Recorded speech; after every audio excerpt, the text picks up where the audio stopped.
আল্লাহ, ঢাকা শহরে কত বড় বড় বিল্ডিং, না জানি মানুষের মনটাও কত বড়।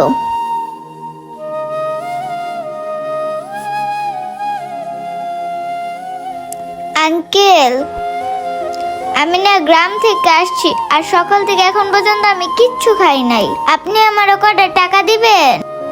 ওই তোর জন্য কি আমি টাকা নিয়ে বসে আছি? টাকা চাইতেছ যে ফকিন্নি কোথাকার, যা সর এখান থেকে।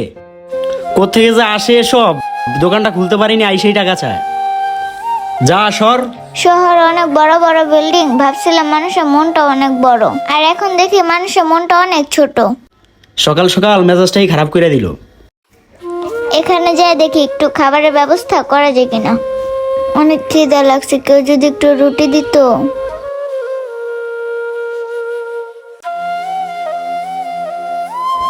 কি মামনি, তুমি কিছু খাবা?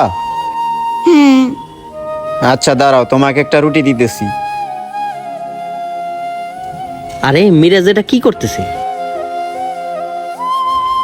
না মামনি, রুটি। আরে মিরাজ, তুই এটা কি করতেছিস? আঙ্কেল রুটিটা নিয়ে গেল। কিরে রিয়াজ, তুই রুটিটা ওর হাত থেকে নিয়ে গেলি কেন? এই বেটা, নিয়ে যাবো না তাহলে কি করবো? তুই জানোস এই রুটি দিয়ে ওরা কি করবো? এই রুটি ওরা বিক্রি করে পরে ওরা গাম খাইবো। আরে তুই এসব কি বলতেছিস? ওরে দেখে তো তা মনে হইতেছে না। আরে বেটা, আমি ঠিকই বলছি, যদি বিশেষ না হয় একবার যাচাই করে দেখ।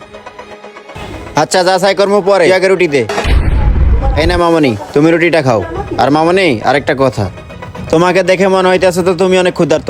আচ্ছা মামনি, বলো তো তুমি কোথা থেকে আসছো? আঙ্কেল, আমি গ্রামে থাকতাম। আমার বাবা মা মারা যাওয়ার পরে আমি আমার চাচা চাচির কাছে ছিলাম, আর চাচা চাচির কাছে বড় হয়েছি। কিন্তু কি মামনি, বলো। আমার চাচা মারা যাওয়ার পর আমার চাচি আমার উপর অনেক অত্যাচার করত, তাই আমি সহ্য করতে না পেরে আজকে সকালে ঢাকা চলে আসছি। আর জানেন আঙ্কেল, আমি সকাল থেকে এখন পর্যন্ত কিচ্ছু খাই নাই। ওইখানে একজনকে বলছিলাম আমাকে কিছু টাকা দিতে, উনি আমাকে দূর দূর করে তাড়ায় দিছে। আঙ্কেল, আমি যখন কোথায় থাকবো তাও জানি না। দেখছো শ্রেয়াস, তুই তো বলছিলি ওরা মানুষের কাছ থেকে সাহায্য নিয়ে এগুলো বিক্রি করে নেশাপানি করে, কিন্তু তোর ধারণা ভুল। আসলে সব মানুষ এক হয় না, কিছু মানুষ পরিস্থিতির শিকার।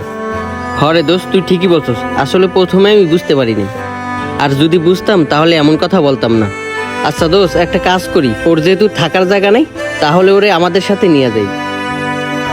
হ্যাঁ বন্ধু, তুই ঠিকই বলছস, কিন্তু ওরা যে আমাদের সাথে নিব, ও যাবে কিনা তাকেও তাকে জিজ্ঞাসা করা দরকার। কি বলেন আঙ্কেল, আপনারা আমাকে নেবেন?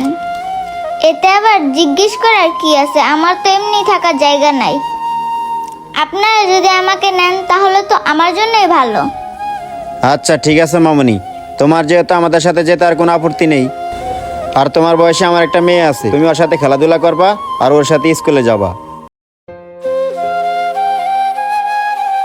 সত্যি আঙ্কেল, আমি স্কুলেও যাব? আচ্ছা ঠিক আছে আঙ্কেল।